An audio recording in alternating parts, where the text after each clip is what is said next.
Les spectateurs sont toujours émus de voir les pères encourager leurs fils dans une compétition.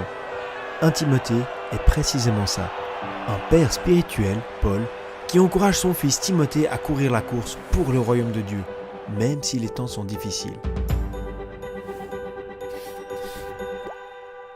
Timothée est venu à Christ quand il n'était qu'un jeune enfant. Sa mère était juive, mais son père était grec. Au cours de son 2e voyage missionnaire, Paul a rencontré Timothée à Lystre et ils ont accroché. Bien que son caractère soit complètement opposé, Timothée devint le principal compagnon de voyage de Paul. Mais parfois, ils avaient besoin de travailler sur des fronts différents et Paul communiquait ensuite avec Timothée par lettre. 1 Timothée a été écrit à Timothée pendant qu'il travaillait à Éphèse. Éphésiens... Oui, exactement. C'est la même ville qu'Éphésiens. C'est pour ça qu'elles ont des choses en commun, à savoir que les 2 lettres parlent de la maison de Dieu. Éphésiens nous montre le conseil de Dieu, comme une vue d'ensemble, et Timothée nous montre comment le mettre en pratique localement.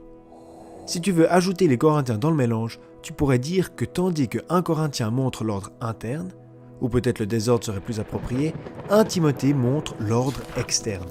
Comment se comporter dans la maison de Dieu. On peut diviser la lettre en 2 parties, doctrine et pratique.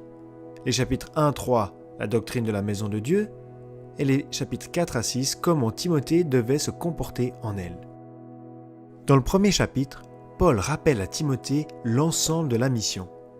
Il l'a laissé à Éphèse parce qu'il avait peur que les judaïsants viennent prêcher une fausse doctrine à ses nouveaux convertis. Et il lui rappelle encore une fois quel était le but de la loi. Convaincre les non-croyants du péché et les conduire au Sauveur. Il exhorte Timothée à garder cela à l'esprit en se servant de lui-même comme exemple. Une église a donc besoin d'une bonne doctrine. Mais la connaissance sans vie de prière est comme une salade sans vinaigrette, sec et sans goût. Ainsi, le chapitre 2 traite de la manière dont la prière doit être conduite dans l'église. En outre, il s'adresse à la position juste des hommes et des femmes dans l'église.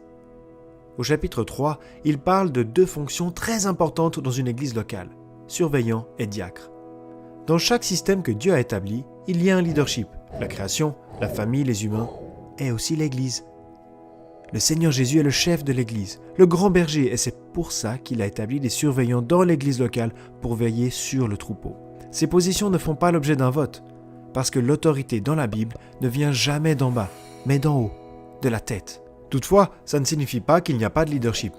Le Saint-Esprit dirige les croyants et travaille dans le cœur de certains saints hommes pour qu'ils aspirent à une telle œuvre.